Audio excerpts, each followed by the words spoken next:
Maduro cumpre promessa eleitoral e chega perto da tão sonhada igualdade. Este é o Visão Libertária, sua fonte de informações descentralizadas e distribuídas. Esse artigo foi escrito por Bruno Roden, sugerido e revisado por Marco Batalha e narrado por mim, Leafar. Agricultores aram a terra, adubam o solo, plantam sementes, irrigam as culturas, cuidam das pragas e, no final, colhem os frutos do seu trabalho. A revolução que aconteceu há milhares de anos, quando a humanidade descobriu a agricultura, tornou possível que povos pudessem se estabelecer em um único local. O aumento da produtividade, o acúmulo do excedente e o desenvolvimento de novas tecnologias culminaram no mundo que conhecemos hoje. Ao longo dessa história, o homem domesticou alguns animais, pastoreando primeiro ovinos e caprinos e depois equinos e bovinos. Com o tempo, a pecuária se aperfeiçoou com o desenvolvimento de técnicas de confinamento em que o gado fica a maior parte do tempo preso em currais, protegido das ameaças externas. Os pecuaristas alimentam os animais, os vacinam, os protegem e, no fim, os abatem para lucrar com eles. Essa atividade dos pecuaristas é legítima e nos dá alimentos de qualidade e acessíveis. Agora, tem uma outra atividade que usa a mesma tática, mas não é legítima, pois viola o nosso direito natural à propriedade privada. Tal como os pecuaristas, os estados cuidam das pessoas como se elas fossem gado, roubando rotineiramente uma parcela dos seus rendimentos para sustentar a si mesmos. Caso você não tenha percebido ainda, o objetivo de um estado é sustentar os políticos, os funcionários públicos de alto escalão e os corporativistas. Se você ainda acredita que estados tenham qualquer outro objetivo, pare e reflita. Não é difícil perceber que ao longo da história, os políticos sempre prometeram uma coisa e entregaram outra. Muitas vezes, o exato oposto do que haviam prometido. Talvez até existam pessoas bem intencionadas na política, mas o sistema é feito de modo que essas pessoas não conseguem muito resultado. Mas de vez em quando, alguns estados conseguem entregar exatamente aquilo que prometeram. Vejam o curioso caso de Madurolândia, ou Venezuela para os mais íntimos. El Capo de Tuticap Nicolás Maduro e seu antecessor Hugo Chávez prometeram um estado bolivariano que combateria a desigualdade social. Pois bem, em um caso de sucesso raramente visto em outros currais, Maduro conseguiu igualar na pobreza 96% da população venezuelana, segundo uma pesquisa da Universidade Católica Andrés Bello. Maduro usou de várias ações para conseguir tamanha proeza, entre as quais podemos destacar 1. Estatização, 2. Altos impostos e distribuição de renda e 3. Impressão de moeda. Estatização é o ato de transferir a posse de algo para o governo com o uso de força se necessário.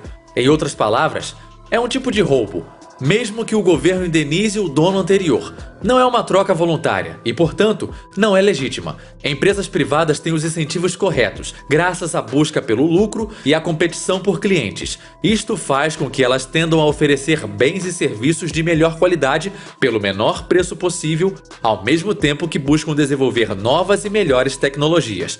Já empresas estatais têm como incentivo a satisfação de interesses políticos e corporativistas. Desta forma, elas tendem a oferecer bens e serviços de baixa qualidade e caros. Logo, quando empresas são estatizadas, o curral fica mais pobre. Impostos e distribuição de renda são as outras formas de interferência estatal. Nesse caso, pessoas que empreenderam em acumular o capital por servir bem os consumidores são roubadas deslavadamente, tendo boa parte da riqueza que produziram expropriada por aquelas que não produzem nada. Assim, alguns tentam fugir do curral e outros têm sua capacidade de produzir reduzida. Todos têm menos incentivo para gerar riqueza e, de novo, o curral fica mais pobre. Inflação é impressão de moeda, não aumento de preço. Na verdade, o aumento dos preços é o efeito da desvalorização do papelzinho colorido que inevitavelmente ocorre com essa impressão. Os papeizinhos coloridos recém-impressos passam primeiro pelas mãos dos amigos do rei. Estes se beneficiam desse dinheiro antes que haja o aumento dos preços causado pela inflação. Quando os papeizinhos coloridos chegam ao povo, seu valor já é muito menor e é ele que paga a conta da farra. A desvalorização da moeda estatal diminui o poder de compra da população e transforma em cinzas economias de uma vida inteira.